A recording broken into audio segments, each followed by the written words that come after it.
आगे मत आइए, आगे जगह नहीं है, वहीं रहिए।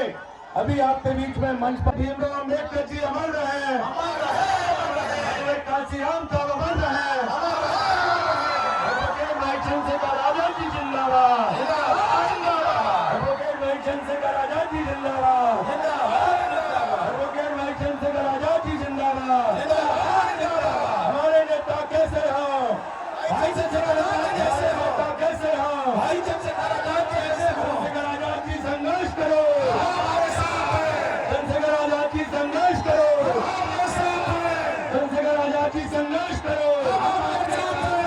वोट हमारा, राज तुम्हारा। नहीं चलेगा, नहीं चलेगा।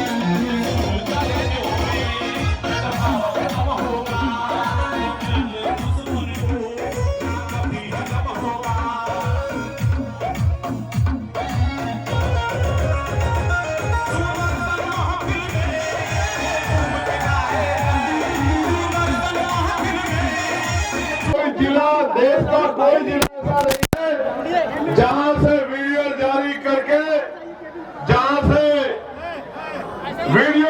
करके मैसेज भेज के ये नहीं कहा जाता कि हम इसको कल का सूरज नहीं देखने देंगे। उसके लिए कल रात को परमिशन आपने दी, मैं आपका आभारी। आपको क्या लगता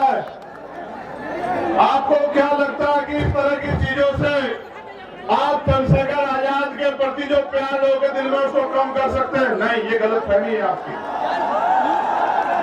आप अगर आज सुबह भी परमिशन देते और ये टेंट में नहीं लगता, एक कुर्सी पे खड़े होकर भाषण देके अपने लोगों को कह के जाता कि याद रखना मेरी बात को। मैं किसी धंधा सेठ का बेटा नहीं हूं, किसी व्यापारी का बेटा नहीं हूं, किसी नेता का बेटा नहीं हूं। एक प्राइमरी स्कूल के हेडमास्टर का बेटा हो।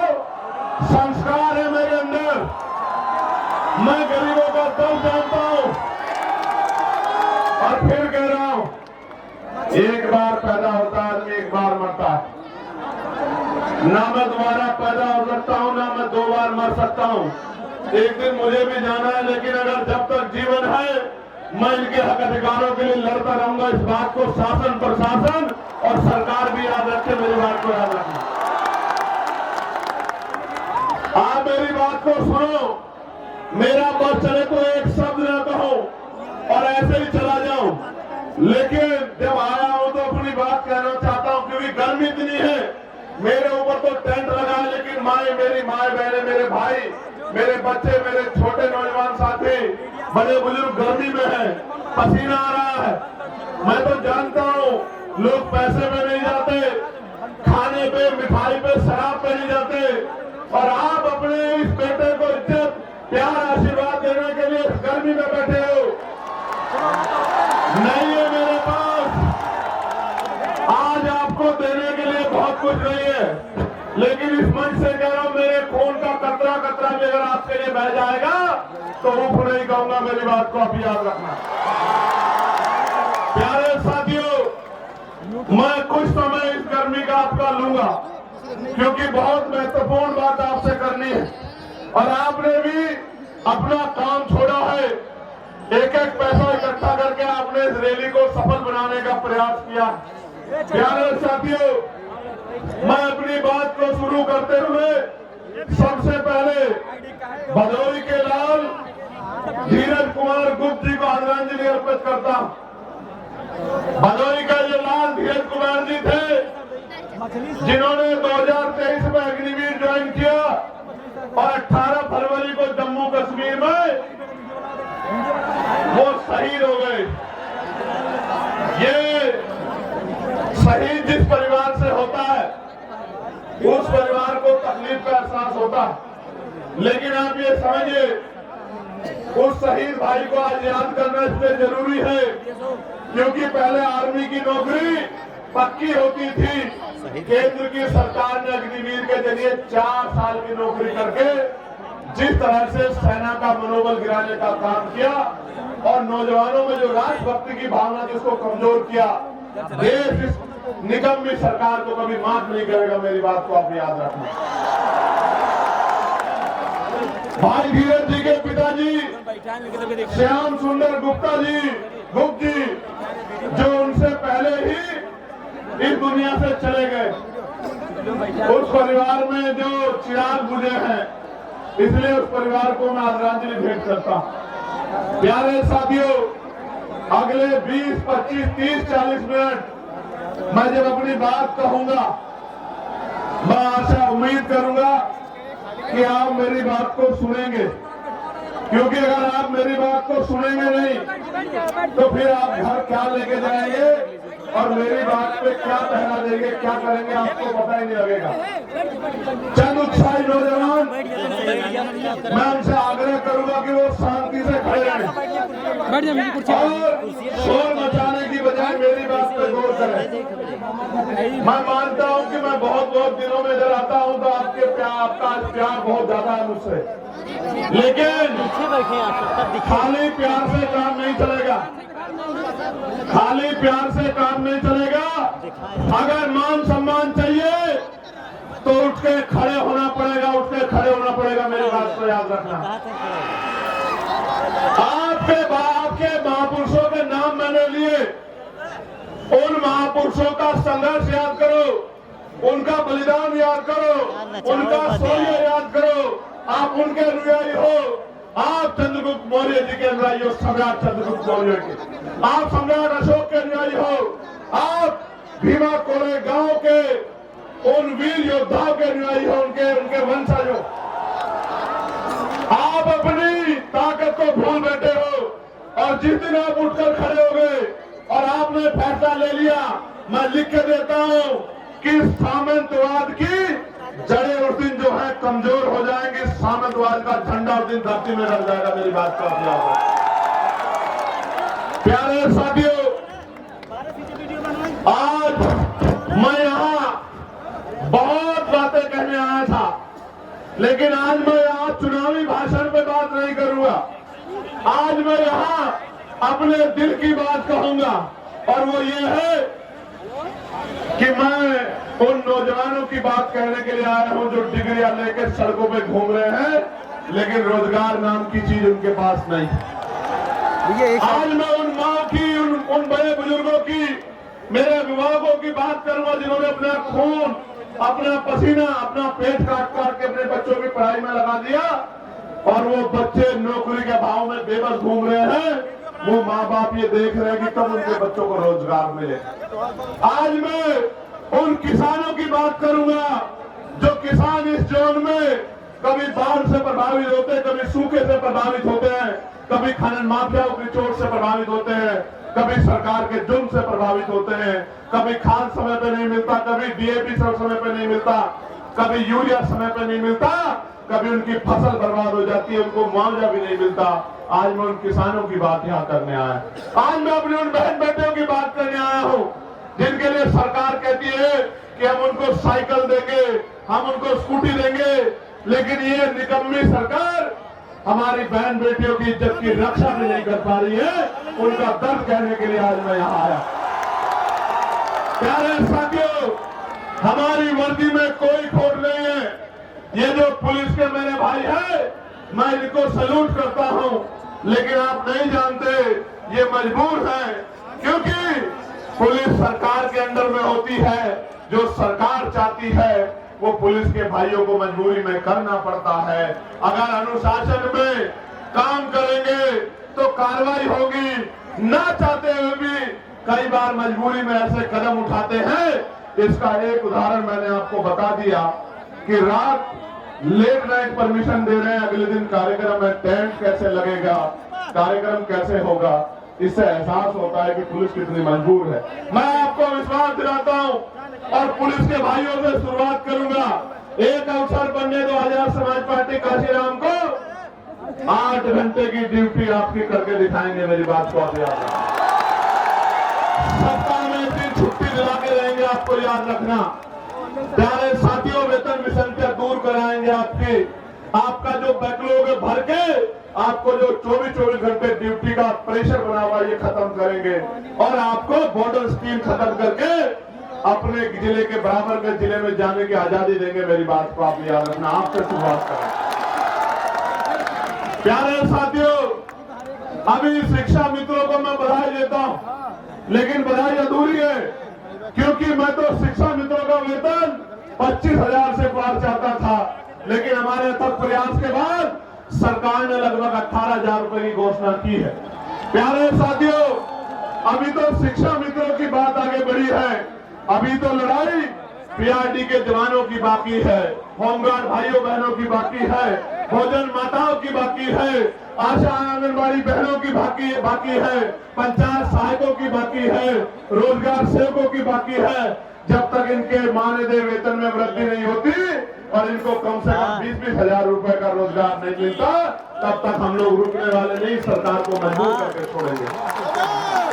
इस सरकार को मजबूर करके छोड़ेंगे कि जिनसे काम लेते हो उनको कम से कम इज्जत का वेतन देने का काम करो। सिर्फ यही लड़ाई खत्म नहीं होगी जब तक ग्रामीण क्षेत्रों में महिलाओं को सम्मान पूर्वक रोजगार नहीं मिलेगा, तब तक ये लड़ाई पूरी नहीं हो सकती। मेरी बात को आप याद रखना।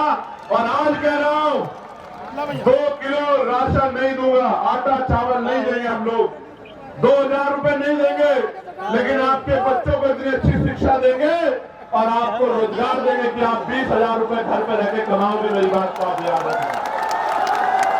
आपके बच्चों को इतनी अच्छी शिक्षा देंगे कि वो अपने पैरों पे खड़ा होकर 50,000 रुपए का रोजगार करेगा और आपसे आंसू पूछने का काम करेगा। मेरी बात को आप याद रखना। प्यारे साथियों, उत्तर प्रदेश के हालात बदल रहे हैं, उत्तर प्रदेश के हालात बदल रहे हैं और एक तरफ तो नीले झंडे वाले बाबा साहब अम्बेडकर के अनुयायी, फूले साहू के अनुयायी घूम रहे हैं, दूसरी तरफ कुछ बहरूपिये भी घूम रहे हैं। और बहरूपियों को कैसे पहचानना है, बहरूपियों को कैसे पहचानना है, तो उनकी बातों पे गौर करना पड़ेगा। एक नेताजी तो विधानसभा में खड़े होकर कहते हैं, हालांकि मैं इस भाषा को नहीं यूज करना चाहता था, लेकिन मुखौटे तो उतारने पड़ेंगे, बिना मुखौटे उतरे खतनाम नहीं चलेगा। मैं जब मंचासीन हमारे नेता उनको भी बताना चाहता हूँ कि आज देश में सिर्फ तमाम जाति का आरक्षण नहीं मिलता है, पूरे शेड्यूल कास्ट को आरक्षण मिलता है, पूरे बैकवर्ड क्लास को आरक्षण मिलता है। और तो और कई सारे, मैं देश भर में घूमता हूँ, क्षेत्रीय आधार पे तो सामान्य जाति के लोगों को भी हिमाचल में, जम्मू कश्मीर में, उत्तराखंड में आरक्षण का लाभ मिलता है। और तो और 2019 से AWS के जरिए सामान्य जाति के गरीबों को भी आरक्षण का लाभ मिलता है। लेकिन सामंतवादी सोच क्या होती है, इसका उदाहरण मैं आपको बताता हूँ कि एक नेता असेंबली में खड़े होकर कहते हैं कि मैंने केवल से पूछा कि आप चमार रखना चाहते हैं, आप समझो मानसिकता क्या है, वो ये बताने का काम कर रहे हैं, क्योंकि निसार समाज के लोग ये मांग कर रहे हैं कि उनको शेड्यूल कास्ट में रखा जाए, तो ये बताने का काम कर रहे हैं कि जो आरक्षण लेता है वो चमार बन जाता है। और मैं उन नेताजी को और उनके बड़े नेताजी को कहना चाहता हूँ मंच से, कभी बाकी चमार का इतिहास पढ़ना तो आपको पता लगेगा, और कभी सिर्फ बाकी चमार का इतिहास मत पढ़ना, कभी चमार रेजिमेंट का इतिहास पढ़ना तो आपको पता लगेगा कि हमारे शौर्य का, कि बहुजन समाज में शौर्य कितना। मैं तो बार बार कहता हूँ कि बना के देखो, अहिर रेजिमेंट बना दो, गुर्जर रेजिमेंट बना दो, पाल रेजिमेंट बना दो, प्रजापति रेजिमेंट बना दो, निषाद रेजिमेंट बना दो, और देश की सेवा में, देश की रक्षा में मौका दो बहुजन समाज के लोगों को, हम दिखाएंगे देश की रक्षा कैसे होगी। बनाओ मौर्य रेजिमेंट, बनाओ साक्य रेजिमेंट, बनाओ कुर्मी रेजिमेंट, अगर आप में हिम्मत है बनाओ पटेल रेजिमेंट, और 2 मौका हम बताएंगे हमारे अंदर कितनी क्षमता। इतिहास गवाह है कि हमने अंग्रेज हो या कोई और शासक हो, किसी के आगे घुटने नहीं टेके, इतिहास बात का गवाह। प्यारे साथियों, आगे बढ़ेगी बात। आप 15 मार्च को मैं निमंत्रण भी देता हूं, और क्योंकि मीडिया पता नहीं क्या प्रचार करेगी, तो आपको बताना भी चाहता हूं कि 15 मार्च को बाराबंकी में, क्योंकि बाराबंकी में आजाद समाज पार्टी का जैसे आज रेला हुआ ना, ये बहुजनों का मेला लगा है यहाँ जौनपुर में, ऐसा ही मेला लगेगा बाराबंकी में, बाराबंकी में 15 मार्च को।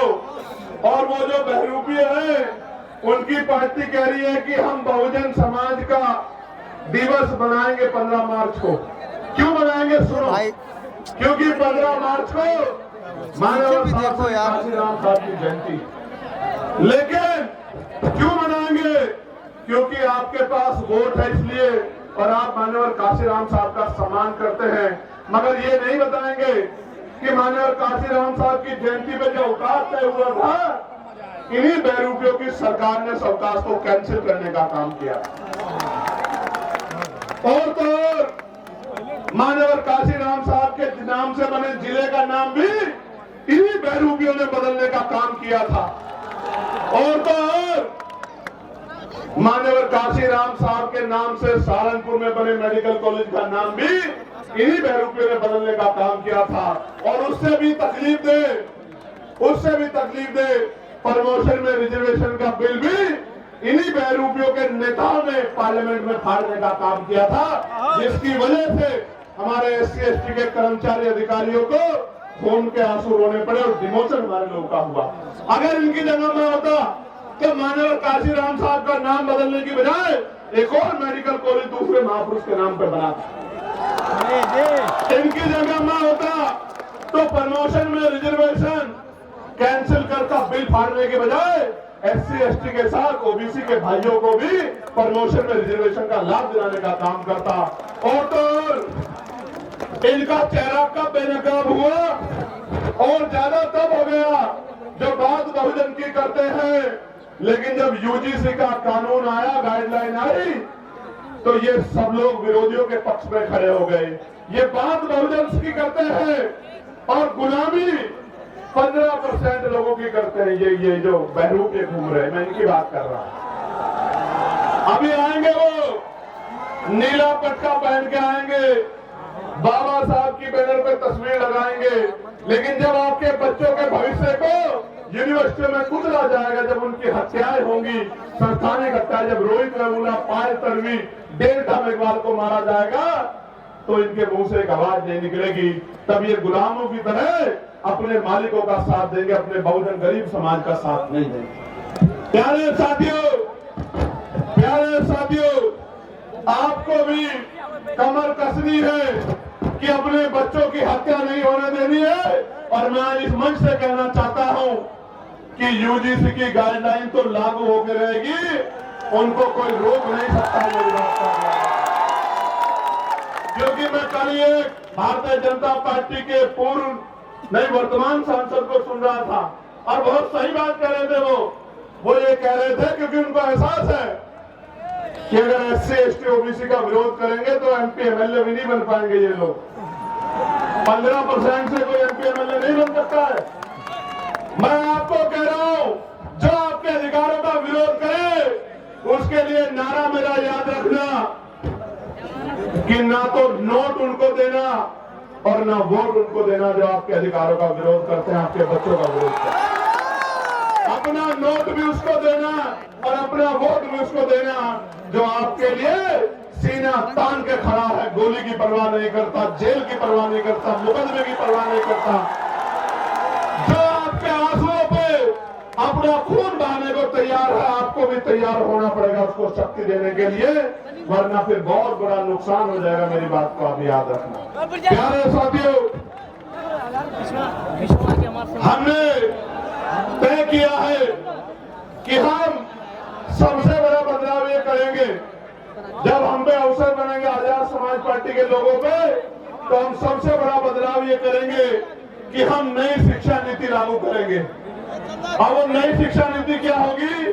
वो नई शिक्षा नीति ये होगी कि चाहे चीफ सेक्रेटरी हो या मुख्यमंत्री हो, चाहे मंत्री हो या संतरी हो, चाहे सांसद हो या विधायक हो, चाहे चेयरमैन हो या जिला पंचायत का अध्यक्ष हो, गांव के सरपंच और पंचायत के मेंबर से लेके और मुख्यमंत्री तक के बच्चों को और DGP चीफ सेक्रेटरी से लेके पंचायत के सेक्रेटरी के, DM SSP के, CO दरोगा जी के, ADM SDM के, कानून तहसीलदार के, सबके बच्चों को IG DIG कमिश्नर एडिशनल के बच्चों को सरकारी स्कूल में पढ़ाने का काम करेंगे। मेरी बात को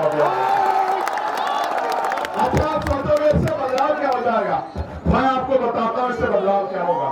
इससे बदलाव ये होगा कि जब उनके बच्चों के हितों की बात आएगी तो सरकारी स्कूल की व्यवस्था ऐसी होगी कि वहां 5 स्टार होटल भी आपको कमजोर महसूस होगा, उसके सामने खोखला साबित होगा। क्योंकि जब एक स्कूल में एक ही टेबल पे जिलाधिकारी का, एसएसपी का और किसान मजदूरों का, हम गरीबों का बच्चा बैठेगा तो टीचर भी टाइम पे आएगा, कमरे भी अच्छे होंगे, साफ सफाई भी होगी और पढ़ाई भी अच्छी होगी। तभी जाके गरीबों के हिस्से में जो है अच्छी जिंदगी के सपने शुरू होंगे। प्यारे साथियों, हम हेल्थ पॉलिसी में बदलाव करेंगे। हम तय करेंगे कि जितने भी लोग कानून बना रहे हैं या जो कानून को लागू करा रहे हैं, उन सबका और उनके बच्चों का इलाज सरकारी अस्पताल में हो बीमार होने के बाद। जितनी होगा आप देखना, मशीनें भी अच्छी होंगी, एक्सरा भी वही होगा, सारे टेस्ट भी वही होंगे और दवाइयां भी वही मिलेंगी, बिल्डिंग भी अच्छी होगी, सुविधाएं भी होंगी। तो गरीब की जेब पर जो डाका पड़ रहा है इलाज के कारण, ये डाका नहीं पड़ेगा। मेरी बात को आप याद रखना। प्यारे साथियों, हम कानून व्यवस्था को इतना मजबूत करेंगे कि किसी की हिम्मत नहीं होगी किसी गरीब की बेटी की तरफ, उसके बेटे की तरफ, उसकी जमीन की तरफ, उसकी पत्नी बहनों की तरफ आंख उठाने की। मेरी बात को आप याद रखें। और जो गुंडागर्दी करेगा उसको ऐसा सबक सिखाएगी पुलिस कि दोबारा पीढ़ी में भी कोई गुंडागर्दी करने वाला माफिया नहीं पैदा होगा। मेरी बात को आप याद रखें। प्यारे साथियों, ये जो केंद्र और राज्य की डबल इंजन की गुंडागर्दी की सरकार चल रही है, इस गुंडागर्दी की सरकार को सबक सिखाने का समय आ गया। मेरे भाइयों, मैं आपसे आग्रह करना चाहता हूं कि इस गुंडागर्दी का जवाब हमें वोट की ताकत से देना। अभी वीरभानपुर में क्या हुआ? वीरभानपुर में क्या हुआ? सत्ता को खुश करने के लिए पुलिस के लोगों ने मेरी मां बहनों को ऊपर लाठियां चलाने का काम किया। पूरे गांव में कितनी मारपीट की आपको पता। मैं इनको समझाता हूं कि भाई ऐसा काम मत करो। शराब के नशे में जाके आप गांव में अराजकता करोगे और जनता आपसे विरोध नहीं करेगी तो ऐसा नहीं हो सकता। इसलिए मैं इस घटना का संज्ञान लूंगा और जो अन्याय वहां हुआ है लोकसभा में, अब 9 तारीख से जब लोकसभा चलेगी, उस अन्याय को देश के प्रधानमंत्री के सामने दिखाने का काम करूंगा। उनको बताऊंगा कि उनकी सरकार किस तरह की गुंडागर्दी उत्तर प्रदेश में कर रही है गरीबों के साथ। ये जो धर्म की बात करती है, महापुरुषों के सम्मान की, भारतीय जनता पार्टी की डबल इंजन की गुंडागर्दी वाली सरकार मां अहिल्याबाई होलकर का कितना अपमान किया। उनकी मूर्तियां तोड़ तोड़ के जो है वो फैला दी और जो नौजवान संघर्ष करने गया उनको लाठियों से पीट के जेल में बंद कर दिया। गुंडागर्दी कर रही है सरकार। प्यारे साथियों, काशी द्वार बनाया जा रहा है बनारस में। एयरपोर्ट के पास 16 ग्राम सभा की जमीन को बिना मुआवजे के छीनने का काम कर रहे हैं। सरकार का काम लोगों को घर देना होता है, जमीन देनी होती है, जमीन छीननी नहीं होती। लेकिन उत्तर प्रदेश की गुंडागर्दी करने वाली सरकार जबरन लोगों की जमीनें छीनने का काम कर रही है। प्रयागराज के फूलपुर के चकिरोटा मुकुंदपुर गांव में जबरन जमीन अधिग्रहण की जा रही है और किसान आंदोलन कर रहा है। और किसान तो ये भी कह रहा है जान दे देंगे लेकिन जमीन नहीं देंगे। आप ये देखो किस तरह से किसानों को, मजदूरों को नोचने का काम ये सरकार कर रही है। प्यारे साथियों, फतेहपुर जिले में मनरेगा कर्मियों को 6 माह से माने देने मिल रहा है क्योंकि नया जी राम जी कानून लाके इन्होंने 40% पैसा सरकार को, राज्य सरकार को देने कहा है और राज्य सरकार खुद कर्जे में है। उत्तर प्रदेश के हर व्यक्ति पे लगभग 30-35 हजार रुपए का कर्ज है इनकी गलत नीतियों की वजह से। आज तो हालात ऐसे हैं, दुकान मंडी, दाल मंडी में जो दुकानें तोड़ी जा रही है, लगभग 100 दुकानें ऐसे जिनका मुआवजा सरकार ने अभी तक नहीं दिया। मिर्जापुर में बाढ़ और सूखे की मार से जनता परेशान है लेकिन सरकार की आंखें नहीं खुल रही है। और गाजीपुर में गंगा कटान और बाढ़ की समस्या से किसान और आम आदमी परेशान है, उनको फसलों का दाम भी नहीं मिल रहा है और सरकार सोई बैठी है। जनपद चंदौली में जो लाइफलाइन करी जाती है, लेबर कर्मनाशा मुख्य नहर, उसकी इतनी हालत खराब है कि किसान सिंचाई के लिए भी परेशान है। प्यारे साथियों, हमने तय किया है कि अब इस गुंडागर्दी की सरकार को उत्तर प्रदेश से खदार फेंकना है, और खदेड़ फेंकना ही नहीं है, इनकी हालत ऐसी करनी है कि दोबारा जनता के साथ अन्याय करने के बारे में ये सोच भी ना पाए। प्यारे साथियों, और इसके लिए आपको मुझे कमर कसनी पड़ेगी, आपको मुझे हिम्मत दिखानी पड़ेगी, आपको मुझे ताकत बनानी पड़ेगी। और जिस तरह 69,000 शिक्षक भर्ती के बच्चों को इन्होंने, जिसमें पिछड़े वर्ग के बच्चे हैं, बाल प्रजापति, कश्यप, सैनी, मौर्य, साक्य, कुशवाहा, बिंद, राजभर, केवट, मल्ला, यादव, गुर्जर, जाट, तमाम पिछड़ी जातियों के बच्चे, सैनिक के बच्चे मेरे आज भी याद है, लाठियां मार मार के उन बहनों के हाथ तोड़ दिए लखनऊ में, जब वो मुख्यमंत्री के दरवाजे गई, लेकिन उनको नौकरी सरकार ने आकर नहीं दी। मैं पूछना चाहता हूं, जो सरकार गरीबों के बच्चों की नौकरी छीनने काम करती है, वो क्या गरीबों की जैसी हो सकती है क्या? मैं आपको याद दिलाना चाहता हूं, कपसार में क्या हुआ मेरठ में, आपने देखा था नहीं देखा था बताओ? जब मैं उस मां को न्याय दिलाने के लिए और अपनी बहन बेटी जिसको उठा ले गए थे गुंडे, उसको बरामद कराने के लिए दौड़ रहा सड़कों पे, आपने देखा था नहीं देखा था? क्यों दौड़ना पड़ रहा था मुझे? क्योंकि ये सरकार हमारे बच्चों को न्याय नहीं दिलाना चाहती। और हालत ऐसी है कि मीडिया को भी नहीं, जो मीडिया जिसको लोकतंत्र का चौथा स्तंभ कहा जाता है, अघोषित इमरजेंसी चल रही है उत्तर प्रदेश में, हमारी मीडिया के भाइयों को भी पीड़ित परिवार से बात नहीं करने देते, उनके साथ में गुंडागर्दी करते। ये आलम हो गया उत्तर प्रदेश में। अब दो ही रास्ते हैं, क्या तो हम इस गुलामी को सहे, या फिर हम इस गुलामी की बेड़ियों को जड़ से उखाड़ करके, आप बताओ तैयार हो या नहीं हो? बताओ तैयार हो या नहीं हो? वो जो ऊपर बैठे हाथ उठाए, बताओ तैयार हो या नहीं हो? वो जो वहां छत पे चढ़े हुए हैं, उनसे पूछना चाहता हूं तैयार हो या नहीं हो? बताओ।